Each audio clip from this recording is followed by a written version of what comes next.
Hello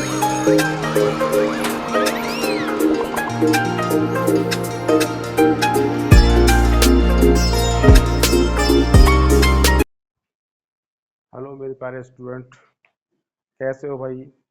उम्मीद करते हैं आप सब लोग बढ़िया होंगे। तो प्यारे बच्चों, जैसा कि आप सबको पता है, मैं आपको बोर्ड 2025 क्लास 12th के लिए मैथमेटिक्स का रिवीजन करवा रहा हूँ।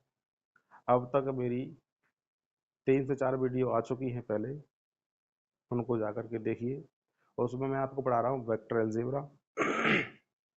तो वेक्टर अलजेब्रा के संबंध में आगे आज हम पढ़ने वाले हैं कुछ और महत्वपूर्ण क्वेश्चंस को, ठीक है ना। तो देखिएगा, बड़ा ही प्यारा क्वेश्चन है,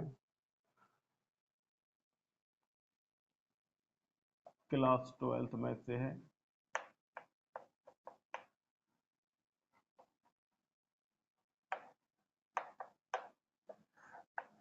टॉपिक है आपका वेक्टर अलजेब्रा।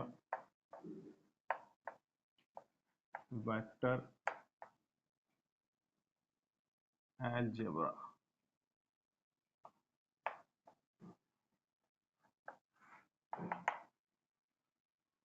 तो एक क्वेश्चन है इसमें, बड़ा ही इंपॉर्टेंट क्वेश्चन है। क्वेश्चन नंबर 1, यदि ए का स्थिति सदिश, यदि बिंदु ए का स्थिति सदिश, स्थिति सदिश ये दिया है ए वेक्टर प्लस 2b वेक्टर, ए वेक्टर प्लस 2b वेक्टर, फिर कह रहा आगे तथा p का स्थिति सदिश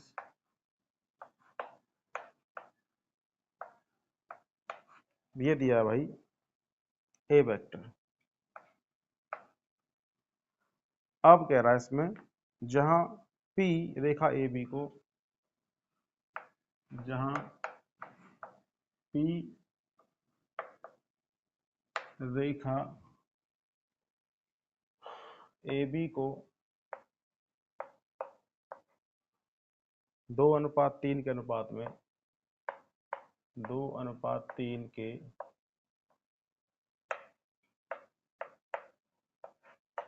अनुपात में अंतः विभाजित करता है,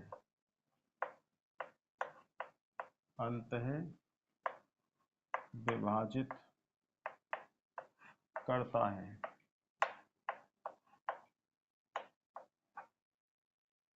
तो बिंदु B का, तो बिंदु B का स्थिति सदिश, स्थिति सदिश ज्ञात करना है हमें, ठीक है। तो बड़ा ही अच्छा क्वेश्चन है ये। क्वेश्चन कई बार बोर्ड में रिपीट किया है, बार बार ये क्वेश्चन मैंने देखा है। इतना अंतर है, बस थोड़ा संख्याओं का परिवर्तन हो सकता है, ठीक है ना। तो देखिए बेटा, मान लीजिए ये पॉइंट ए है, ये पॉइंट बी है। मूल बिंदु ओ के सापेक्ष ए का पोजीशन वेक्टर दिया है हमें, और बी का हमें ज्ञात करना है, बी का पोजीशन वेक्टर हमें ज्ञात करना है। और ए बी को मिलाने वाली जो रेखा है उसको बिंदु पी कितने अनुपात में, 2:3 में। तो बिंदु पी है यहाँ पर, मान लीजिए ये 2:3 में बांटता है, ठीक। तो हमने मान लिया इसको m1, इसको मान लिया हमने m2, ठीक। p का पोजीशन वेक्टर ये दे रखा है, मूल बिंदु O है। एक थ्योरम है इसके लिए, क्या थ्योरम है देखिए, बिंदु P का पोजीशन वेक्टर मैंने लिखना है, बिंदु सॉल्यूशन कर रहे हैं इसका हम, बिंदु P का स्थिति सदिश, स्थिति सदिश कैसे निकालेंगे? तो बिंदु P का जो पोजीशन वेक्टर है वो OP वेक्टर है, आपको दिखाई दे रहा होगा OP वेक्टर, बिंदु A का OA वेक्टर, बिंदु B का OB वेक्टर। ठीक, हमें किसका निकालना है? हमें B का निकालना था। तो पहले मैं आपको बताना चाहूंगा, ये बिंदु P जो है 2:3 में बांटता है, तो बिंदु P का पोजीशन वेक्टर के लिए फॉर्मूला होता है, एक थ्योरम है,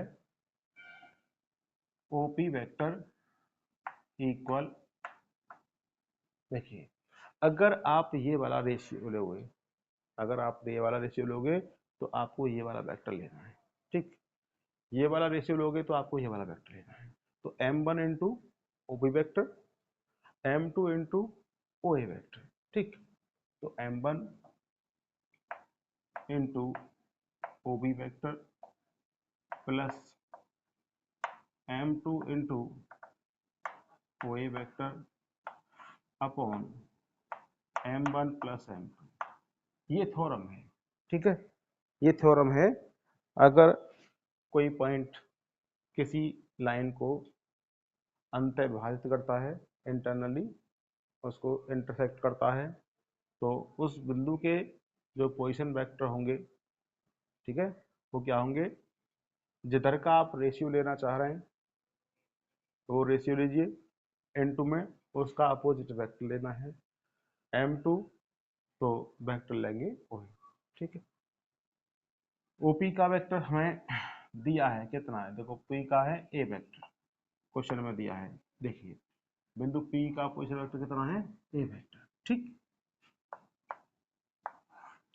m1 की वैल्यू कितनी है बेटा? 2, OB वेक्टर हमें निकालना है, प्लस m2 की वैल्यू दे रखी 3, OA का वेक्टर हमें दिया है ये रहा, O का A vector plus 2B vector, bracket लगाएंगे, ठीक है, upon m1 plus m2, 2 plus 3, तो A वेक्टर 2 प्लस 3 कितना हुआ? 5, इधर मल्टीप्लाई करेंगे तो 5A वेक्टर हो गया, तो 2 OB vector plus 3A vector, 3 2 जा 6B vector.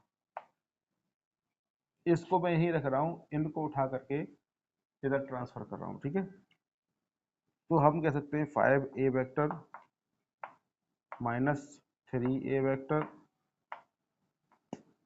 Minus 6B vector equal to 2 OB vector, या इस बात को ऐसे कह दीजिए 2